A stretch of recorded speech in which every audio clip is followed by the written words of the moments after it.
Sa muling pag-upo ni Donald Trump bilang presidente ng Amerika, dalawang bagay ang agad niyang binigyang diin na pinag-uusapan ngayon ng buong mundo: ang pagbawi ng kontrol sa Panama Canal at ang pagbili o pag-angkin sa Greenland. Dumating pa sa puntong sinabi ni Trump na handang gumamit ng puwersa militar ang US kung kinakailangan para lang maisakatuparan na makuha ang mga lugar na ito. Kaya marami ang nagugulumihanan. Ano nga ba ang tunay na dahilan sa intensyon na ito ng Pangulo? Ano nga ba ang pakinabang ng US sa mga nasabing lugar at ano ang papel ng China at Russia upang mas lalong mag-alab ang kagustuhan ni Donald Trump na makuha ang Panama at Greenland? Yan ang pag-uusapan natin ngayon dito lang sa Mr. Goodbye! Ang Panama Canal ay isa sa pinakamahalagang daanan ng kalakal sa buong mundo. Bilang paglalarawan sa kahalagahan nito, ang isang cargo ship na babiyahe mula US papuntang Japan ay makakatipid ng 4,800 kilometers kapag dumaan sa Panama Canal, imbis na umikot pa sa dulo ng Argentina na nangangahulugan ng daang libong dolyar na matitipid sa krudo. Kaya sa kabila ng kasaysayan ng Panama Canal na puno ng kontrobersya at tensyon, patuloy itong nagiging sentro ng interes hindi lamang ng US kundi maging ng mga bansa sa Europa at maging ng China. Sa administrasyon ni Donald Trump, malinaw niyang inihayag ang pagbabalik ng kontrol ng Estados Unidos sa Panama Canal. Bakit kaya ito mahalaga sa Amerika at ano ang mga implikasyon ng pagkokontrol ng Estados Unidos dito? Para mas maintindihan nating mabuti ay mas magandang balikan natin ang kasaysayan ng Panama Canal. Una itong sinubukang itayo ng mga Pranses noong 1881 hanggang 1889. Ngunit nabigo sila dahil sa samot-saring problema tulad ng pagkamatay ng mga trabahante dahil sa malaria at yellow fever, pati na rin sa mga teknikal na hamon. Noong 1904, kinuha ng Estados Unidos ang proyekto mula sa mga Pranses at sa ilalim ng pamumuno ng Pangulong Theodore Roosevelt natapos ang kanal noong 1914. Sa pagkakagawa ng Panama Canal ay tinagurian ito noon na isang technical wonder dahil sa dulot na hamon upang ito ay makumpleto. Ngunit ito rin ay puno ng kontrobersya, lalo na sa mga usapin ng pagkuha ng lupa ng US mula sa Colombia at ang pagtatag ng Panama bilang isang independenteng bansa. Sa loob ng mahigit 70 years, kontrolado ng Estados Unidos ang kanal. Ginamit nila ito hindi lamang para sa kalakalan, kundi pati na rin sa military operations noong panahon ng digmaan. Subalit noong 1977, sa ilalim ng Torrijos-Carter Treaties, sa pamumuno ng presidente noon ng US na si Jimmy Carter, na pagkasunduan na ibabalik sa Panama ang kontrol ng kanal sa taong 1999. Sa kasalukuyan, pinamamahalaan ito ng Panama Canal Authority, isang ahensyang nasa ilalim ng gobyerno ng Panama. Ngunit ayon kay Trump ay panahon na upang ibalik ang kontrol ng Panama Canal sa US.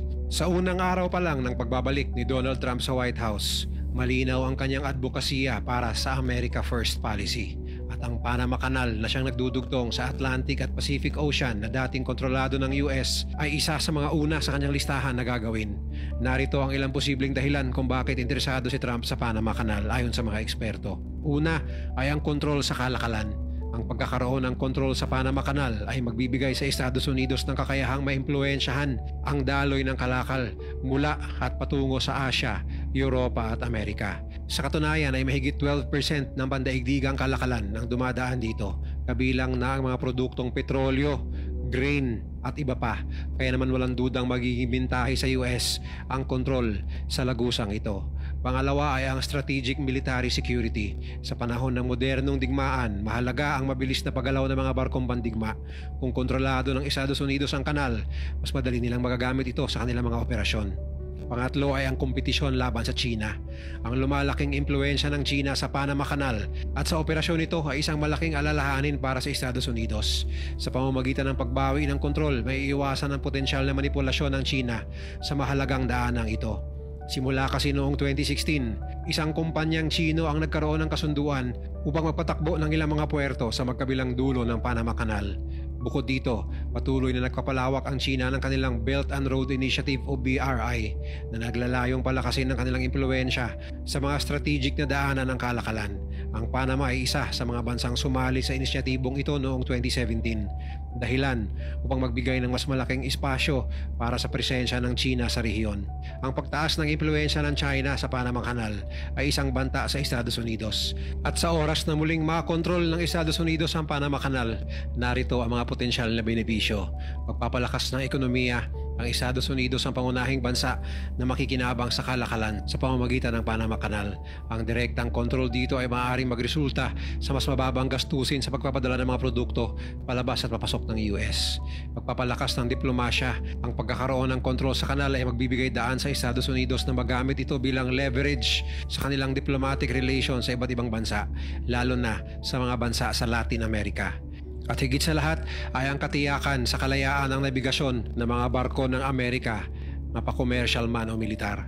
Nakasisiguro ang Amerika sa kalayaan ng nabigasyon ng kanilang puwersa militar sa Panama Canal. Ganon din ang kanilang mga alay na bansa. Gayunpaman, hindi magiging madali para sa Estados Unidos na muling makuha ang kontrol sa Panama Canal dahil sa mga iilang hamon. Una ay ang reaksyon ng pandaigdigang komunidad.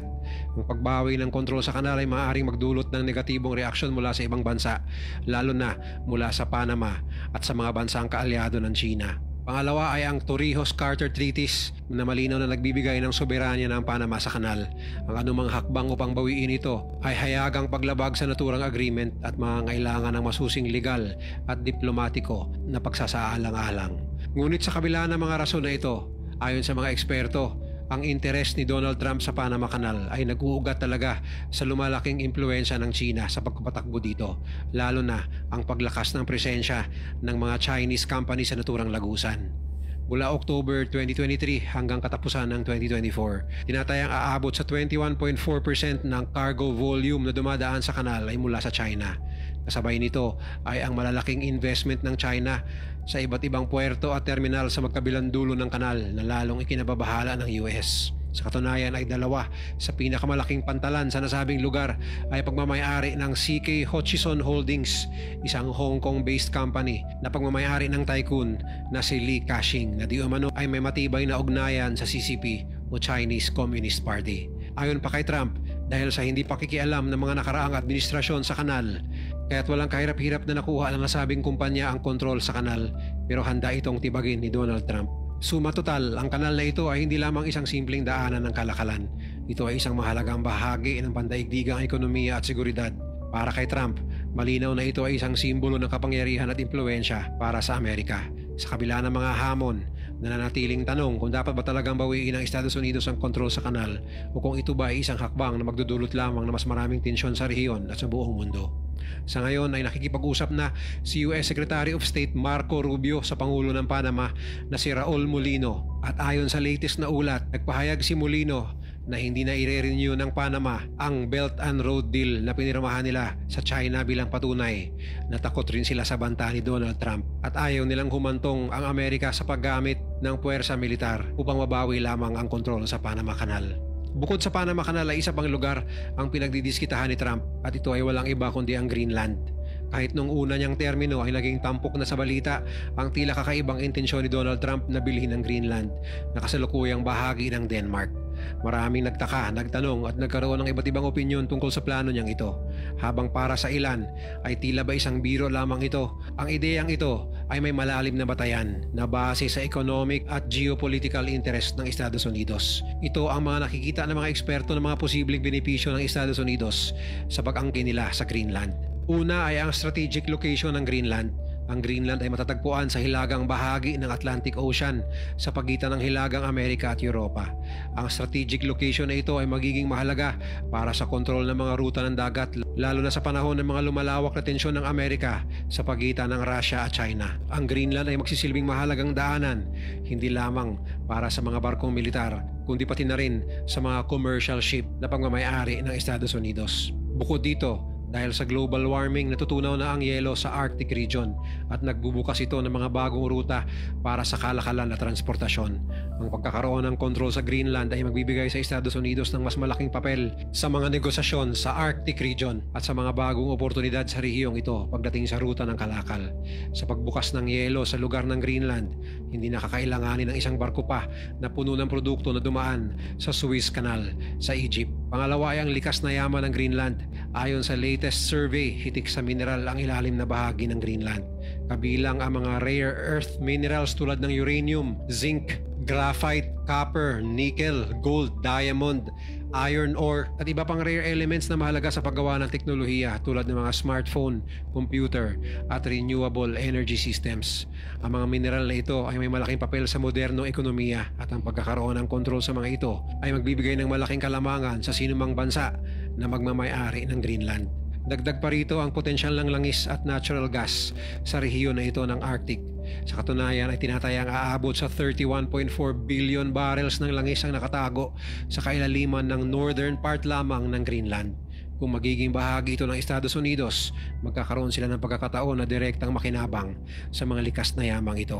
Pangatlo ay ang pagpapalawak ng teritoryo ng Estados Unidos. Ang pagbili ng US ng mga lupain na hindi na bago sa kasaysayan nila dahil noong 1867 binili nila ang Alaska mula sa Russia at noong 1917 binili nila ang Virgin Islands mula sa Denmark.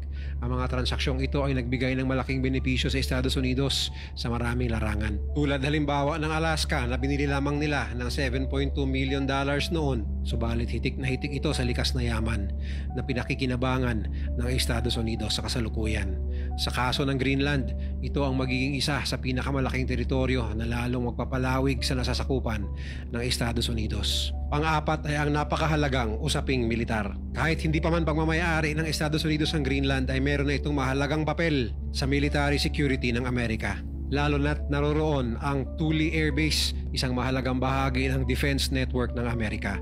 Ang base na ito ay ginagamit para maging early warning system laban sa mga ballistic missile na maaaring magmula sa Russia at para sa pagmamanman sa mga satellite ng kalabang bansa.